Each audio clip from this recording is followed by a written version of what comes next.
Welcome to A Seeking Heart with Allison Gingras, distributed through Breadbox Media.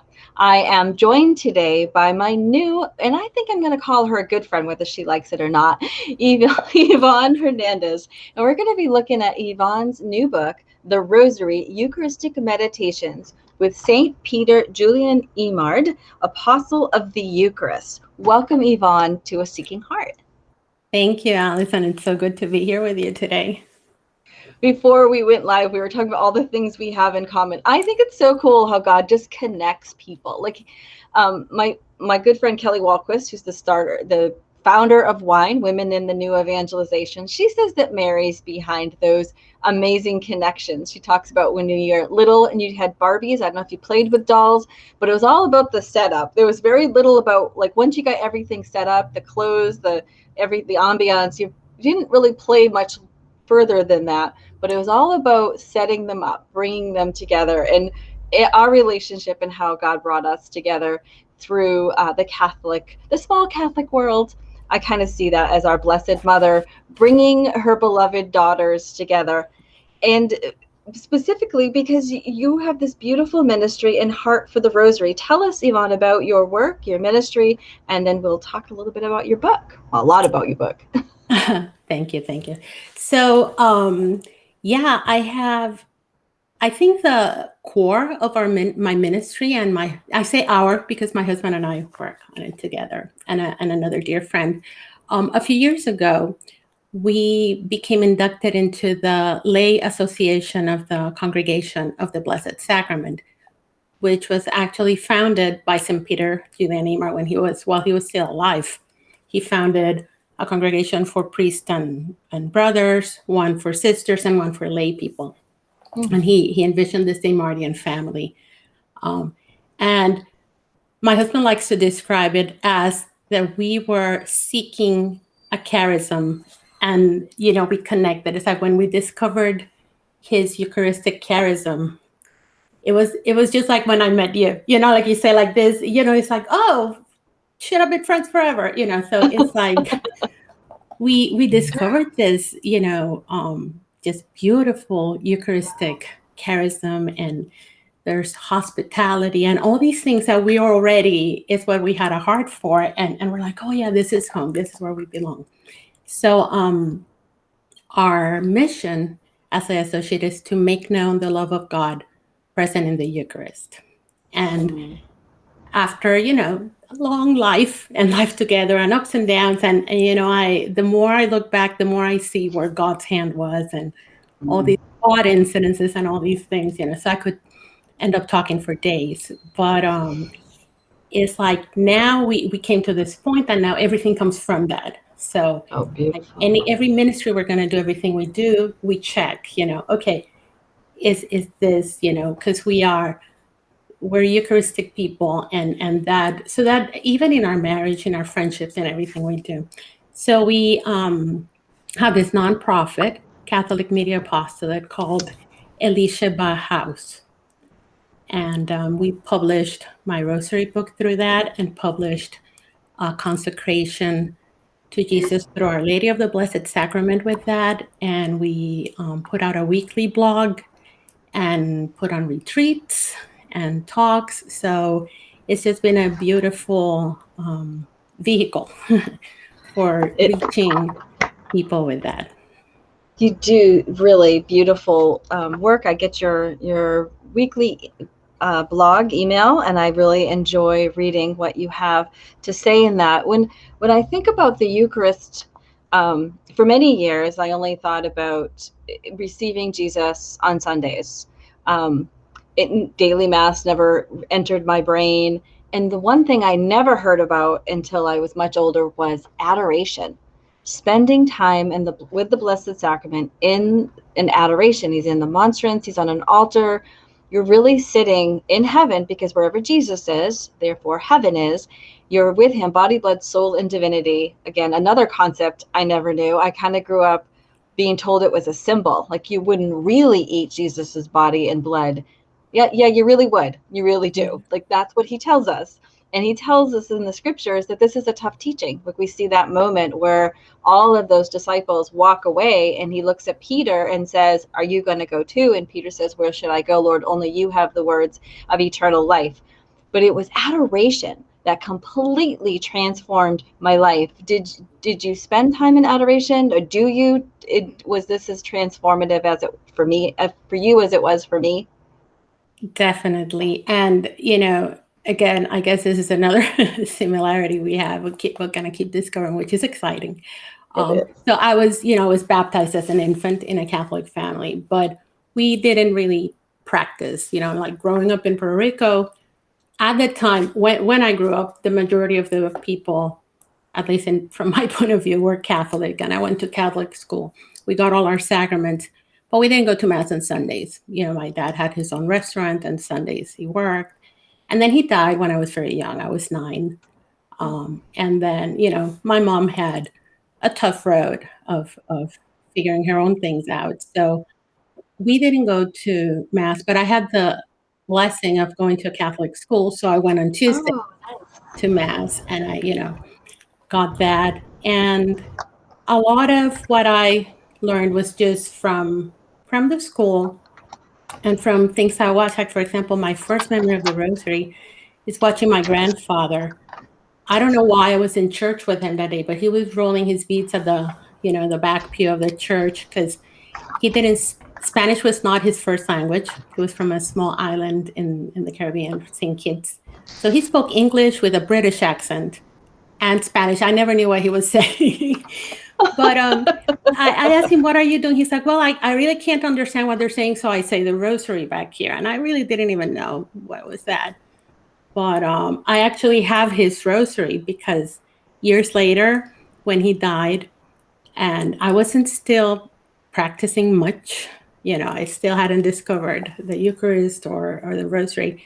But when I went to see him, he had the Rosary in his hands, and something just compelled me to grab it.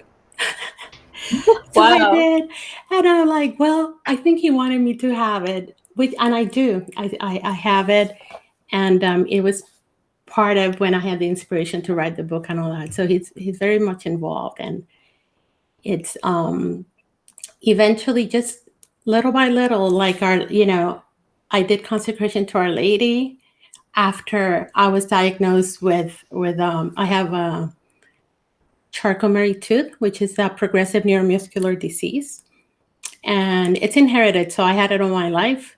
So I finally, in 2010, when I was 40, I had an answer of why I was so clumsy, lazy, all these things, why PE wasn't my favorite class. So anyway, about the year after that, I discovered consecration to Jesus through Mary, and God knew that's what I needed. And she actually put in my heart the desire to go to daily Mass. And from starting to go to daily Mass, then the desire to pray the Rosary. It's like I was actually telling this to my husband this week. I'm like, we say to Jesus through Mary, and that's correct, right? Our Lady always brings you to her Son. But in my life, what I've discovered is, just like you said, heaven is the heart of Jesus, right? Well, they're all there.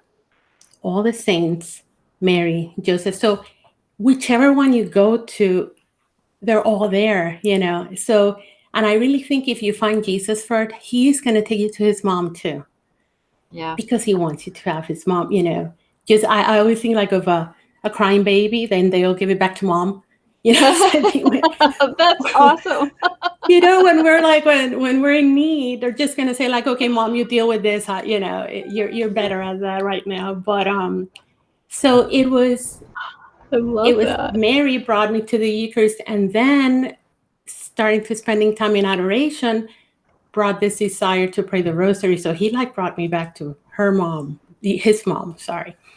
So we know how important that is for us to have Mary as our mother, because if you think about being on a cross, you die from asphyxiation. So every word he spoke from that cross was painstaking, because he had to use the nails these wounds, this horrible pain, to lift himself up, to let air into his lungs so that he could speak. So we know that those words that he chose to go through that to say to us are so, like, everything he said was important, right? But those are things for us to really consider. And one of those is, behold your mother. Behold your mother. And so I do think that there is this great connection, and it's not like we worship her. Right. We love her like he loves her, because he has made her our mother. We love her as a mother. We honor her and venerate her as mother. And we do go to her when we need things, because we know that she will comfort us. Doesn't mean she's going to answer us. She doesn't bring the miracles. She doesn't bring the grace. She comforts us. And when you said about the crying baby, I totally, because I always think about her comforting me. And I totally, I love that, Yvonne. Love that. We're talking today with Yvonne Hernandez about her new book, The Rosary Eucharistic Meditations, with St. Peter Julian Eymard, Apostle of the Eucharist. And this you can find through her publishing house. How do you say this? Elishebahouse. And if there's any Hebrew-speaking people listening, because Elisheba is the Hebrew form of Elizabeth, which means God's promise. So that's my pronunciation. I do not know if it's the correct one, but I speak Spanish, and that's how it reads to me. And when we got the inspiration for the name, I thought it was pretty good. And then nobody can spell it now. So, oh well. Well, it's beautiful. And I will have all the links, of course, in the show notes at the end of the show. So let's dive into your book, The Rosary. Why a book on the Rosary? Well, I was studying the writings of St. Peter Julian Eymard, and there was this one quote. I'm not good at quoting word for word. Me neither, girlfriend. Me neither. But he said that all the mysteries begin and end in the Eucharist, and that to understand the mysteries, and he was not talking about the mysteries of the Rosary, limited to that, just the mysteries of our faith, the life of Christ, all of them. We have to find what is Eucharistic in the mystery and go from there. So when I heard the word mystery, immediately I think of Rosary. Yes. And I thought, like, okay, well, if he says we should do this, then perhaps I could give this a try, and I looked to see if that was already done, or if in the writings they had translated from French to English of his works. He had already kind of done the Mysteries of the Rosary, and there was nothing, at least in English. I don't know if it's in French and it hasn't been translated yet, but so it seemed like it was something I was being called to do. And I don't know about you, but usually when I'm inspired to write something or speak about something or do something, it's because I need it. Oh, yes, 100%. Yeah. So at the time, I had, quote unquote, lost my daily rosary. I had, after many years of trying and wanting to pray the rosary every day, and it was difficult because it didn't really go with my temperament. Mm-hmm. I did it, and I would say, like, oh, well, maybe it's not for me, maybe it's for the children in Fatima, not for me. I would just try and fail. And then there was all this kind of Catholic guilt involved at some point. And one time a priest told me, ask Mary to give you the desire. Oh, that's to nice. Pray it daily if you want. I'm like, okay. So I started doing that, and it took time, but that desire grew. And when there was a period that I was almost bedbound for 5 months. Wow. When my disease had just progressed. And then I had a little miracle involving Father Peyton, which I don't know if we'll have time to talk about, but We always have time for Father Peyton. Father Peyton, he's awesome. And while I was sick, I actually had a grace that I was able to go to daily mass, drive to daily mass, sit there and drive back. The rest of the time I was bedbound because I was in too much pain. I couldn't even sit. But while I was driving to and sitting and coming back, I had no pain. So the day I recognized that was just huge. Wow. But that gave me the daily rosary because I found an app and I would play it on the car. So during that time of illness, which then turned out in a time of a lot of study and prayer because everything else got off the schedule, right? My kids would come to my bed, we would do our homeschool work, and then that was it. I had nothing else to do but study and pray. And of course, after the first month, I spent it crying and complaining, But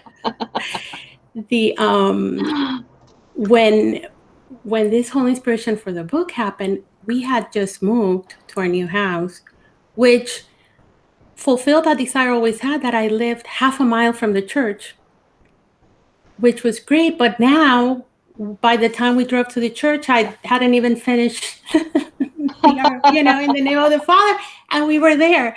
So I lost my little time thing to do the rosary, and I could, I bedtime would come, I had forgotten, I'm terrible at routines and that kind of thing. So then I get this inspiration. I'm like, oh yeah, that's great. I'm going to write a book on the rosary when I can't even, pray this every day at a time. So it was a way for me to actually go deeper, when I discovered then what is Eucharistic and the mysteries. I had prayed for the desire, it just opened up this whole other perspective. And I did get it back. I'm actually now working towards doing all 4 sets of mysteries. Wow. Because I have 3 sons, and I started adding rosaries. One of them was having a really hard time, and I said, I'm going to do an extra rosary just for you. And after doing that for a while, then I'm like, maybe I should do for the other 2 also. You're such a good mom. I only give them a decade. We get a decade and we're good to go. No, I just have years of making up to do, years of penance to make for. So don't we all. My early experience with the rosary is my grandmother Perry, who actually my aunt is here, is her mom. I would go spend the night at her house, and I was kind of a homebody. So she lived only 40 minutes from my house, but every time at nighttime, I loved all our time together, but then at nighttime I'd get homesick, and she would give me the rosary to pray. And I remember as a little girl thinking, that's a great idea, Grandma, because we called her Grammy Perry. I said, it's a great idea because it's so boring. I'm going to be asleep before seconds are over. But really, as an adult who now prays the rosary, I like to say daily, but I'm still not part of my temperament. Still, I'm going to actually pray for that grace that you mentioned earlier. But I realized what my grandmother knew is that praying the rosary is like holding Mary's hand. It is the comfort. She wanted me to feel the comfort of my faith, not be bored. And I didn't understand the prayers because I didn't know the mysteries yet. I only knew the Our Fathers and the Hail Marys. I didn't realize that praying the rosary was like going to the School of Mary, that praying those, meditating on the mysteries, I'm brought closer to Jesus because I spend time contemplating his life, the mystery, the beauty of what he offered through his birth, ministry, or life, his death, his resurrection. That's the beauty of the rosary, which I didn't know. And I'm so grateful for my grandmother for planting that seed. And I actually do have the rosaries that my dad had. There was the one thing when he passed away, I was like, I don't care what I get, but I know he was holding those during his illness, and I wanted those because I knew the comfort it had brought him, and I know that he had inherited that from his mom, and I also had been given that great gift.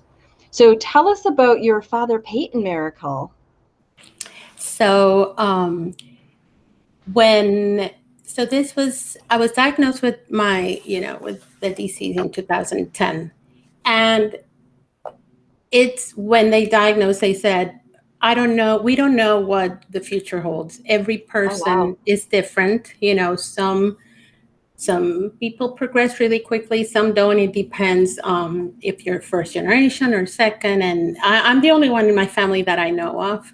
But my dad was only 35 when he died. So he could have had it and, just hadn't, Oh, wow. shown yet. So we don't know.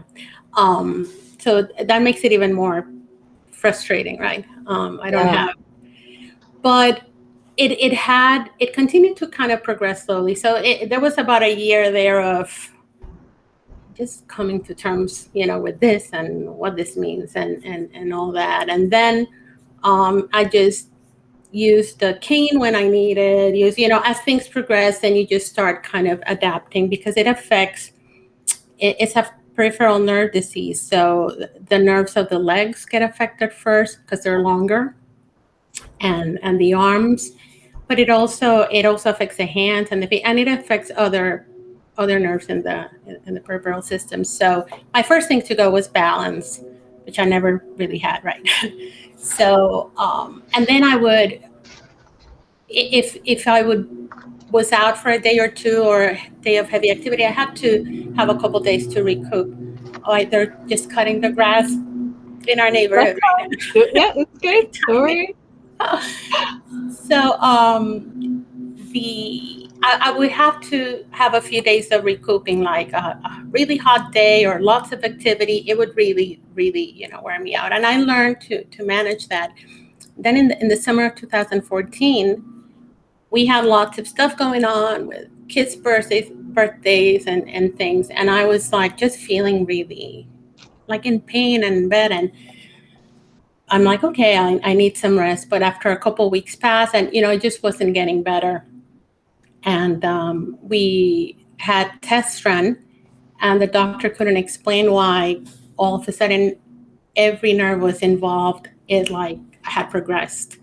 So I could not open anything. I could not stand up for more than 40 seconds to 50. Like Wow. I could grab on step to go to the bathroom. I couldn't I'm a big coffee drinker. Like I couldn't wait for the coffee to brew. I had to sit. But even sitting Wow. hurt because it was just weakness everywhere. Um, so it was just from kind of what my new normal had been to pretty much bed. We got a wheelchair for when I needed to be out. Really couldn't Wow. much.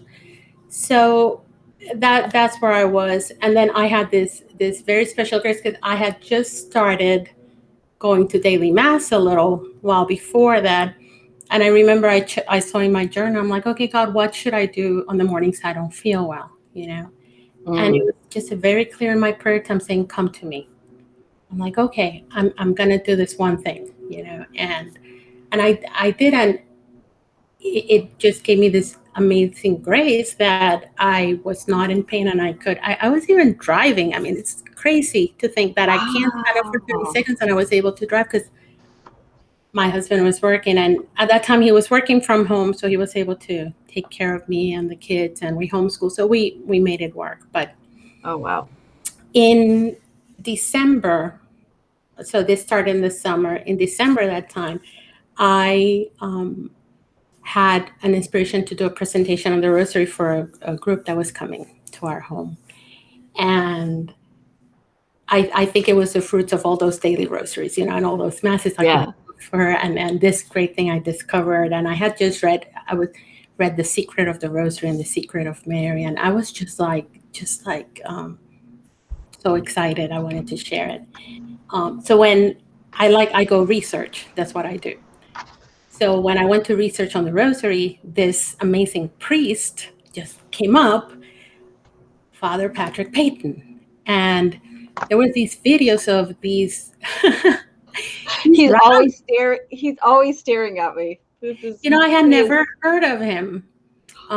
This was 2000, I think it's 14. I have to look at my notes. I don't know if it's 14 or 15. 14. But when I saw these YouTube videos of these like millions of people coming to hear him pray the rosary my mind was blown away. I was like, and then I got, and I heard him speaking, and I just got this seal that came over me when I was watching. And I said, Mary, if you heal me, I'll do anything for you. I'll do a marathon for you and spread the rosary. And then the second I said it, I go like, oh. And I said, well, you don't really have to heal me, because that's another thing I'm working on. It's like actually having expectations that God is God, but that's a whole other conversation. Right? Oh, gosh. So I go like, well, you don't have to heal me, I'll do whatever you want. And a couple days later, I gave the presentation and we prayed the rosary. I gave the secret of the rosary to everybody. We did that. And it was just a small group in my home. And the next Monday, so this was Saturday night, and then the next Monday I get up to go to church like every morning. And when I come back home, I go in the living room and start picking up things, and my husband looks at me like, what are you doing here? I'm like, what do you mean? He's like, why are you not in bed? I'm cleaning, I'm picking up stuff, and I hadn't dawned on me. And I looked at him and I said, well, nothing hurts. And we both look at each other. And the moment I say that, I remembered a dream I had the night before. And in that dream, this priest, robed in light, I couldn't see his face or who he was, but it was just like, gave me the anointing of the sick. And I remember waking up and I felt, it felt very, very, very real. Like I felt the warmth in my hands, the oil, and just making the cross, and just this peace flowing everywhere. And I woke up like in that place. And I remember thinking, oh, this is really nice. And then you kind of forget your dream. For me, if I don't say it out loud, I forget it. And but when I told that to my husband, I'm like, oh, I had this dream. Could this be related? And we're both looking like, that's weird. And the next day I was in no pain. But Allison, when I'm telling you no pain, at our age, everything hurts at some point, right? It's like a good day. Like there's always something hurting. There was like nothing. Like I don't think I've ever felt that in my life. Like nothing hurt. Oh, Ivonne, that's so amazing. He, after 3 days, and then I went and checked in with my priest, and he's like, well, maybe this was a healing. Eventually, I said, like, well, I promised a marathon. Does this mean I need to sign up for a marathon? I think you do. So I actually took that very literal, got a personal trainer and gave that a try for a few months. And pretty soon we discovered that was not going to work, because what happened is that I was restored to where I was before those 5 months. So I still had my disease, and it has continued to progress at the slow rate up to, I still have it. But I was restored to where I was, and I could take care of my children and do the things I needed to do. But a marathon was not. I really applaud you for being like, I made a promise. I'm like, okay, I'm gonna try, So then I actually told her, I'm like, well, I tried, gotta get that check. And then fast forward, when I am writing the Rosary Meditations and all this, it was a daily thing because it was going on the blog at first. So it was a lot. It was a very intense time of praying and reading and writing, and for a daily blog. And one day when they're done, I'm talking with my friend on the phone, and I said, I'm so tired. I feel like I've blogged for miles, like I blogged a marathon. And the moment I said that, like, got it, right? It's like, oh, like, you get chills. You're like, yes, oh, this was my marathon. This is. That's like St. Francis of Assisi, who heard in his heart, rebuild my church, and he physically builds a church, which gets quickly torn down, and he realized, oh wait, not exactly what you meant. But And I he's my love that. confirmation saint. So Well, and then so part of the Father Patrick story is that when he was with tuberculosis and very ill, he had a dear priest friend come and says, "You have faith. You love the Blessed Mother. If you're only going to give her 50%, that's all you're going to get back. Give her 100% and let her bring it to her son. Like, let her move in your life." And I love that you kind of understood that with that moment of that I need to give 100% and just let God be God.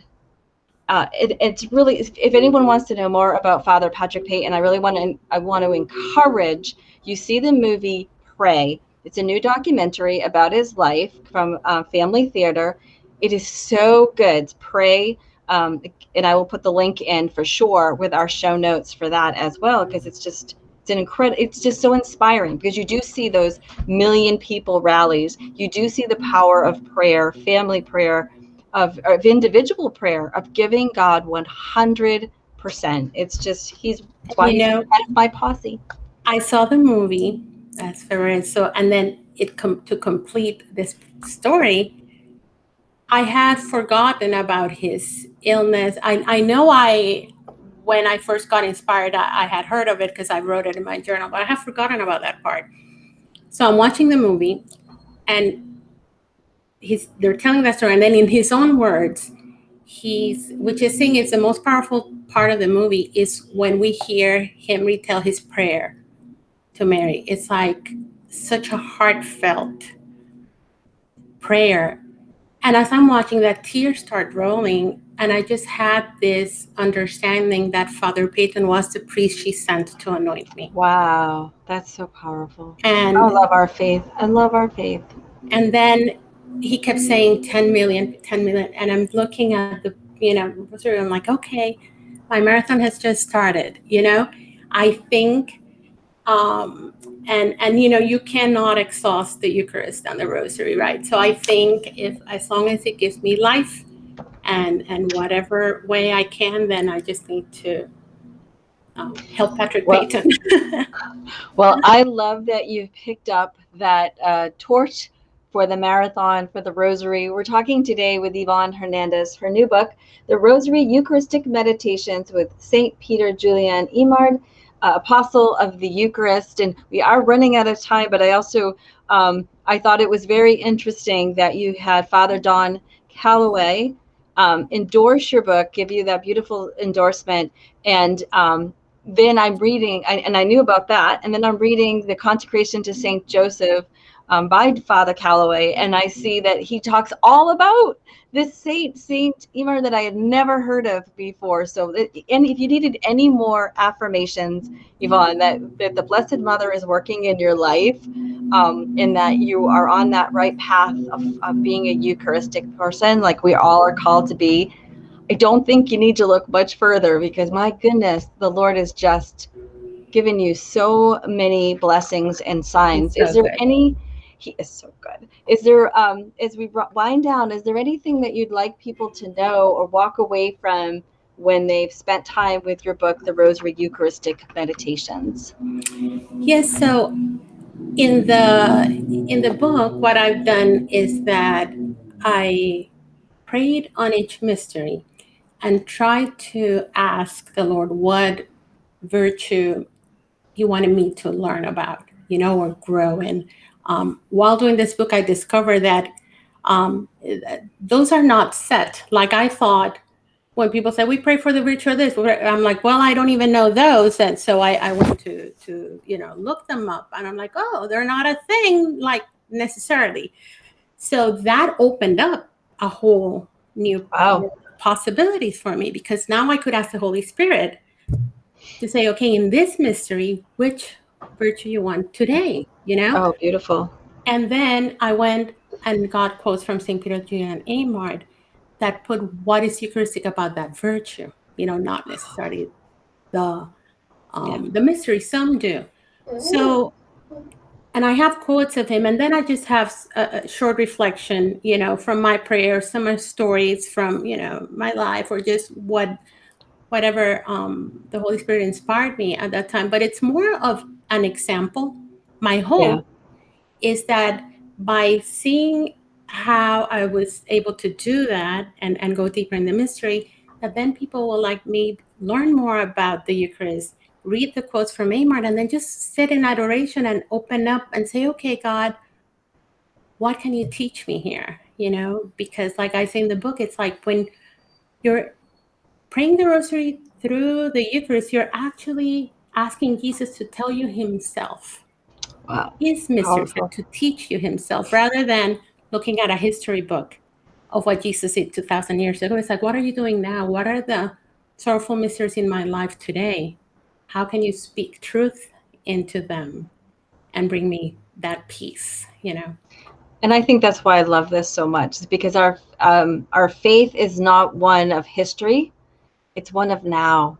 Our God is not the God that lived, he's the God who lives.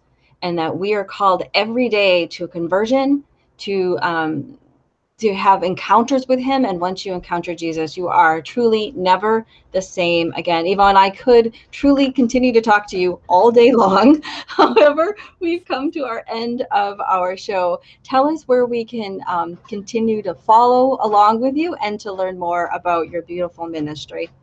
Thank you, Allison. So yes, you can go to our website, www.elishebahouse.com, and you'll find there links. You can find me on Instagram and Facebook as Ivonne Elisheba, all together. But you can find there, you can sign up for our blog.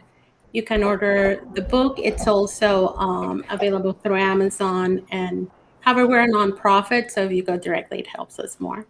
But and also you can find, we published consecration through Our Lady of the Blessed Sacrament, which is something I would really encourage anyone who wants to go deeper into the Eucharistic life to look at that too.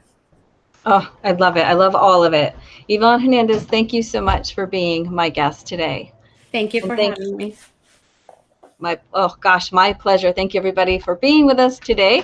You have been listening to A Seeking Heart with Allison Gingras, distributed through Bread Box Media. God bless.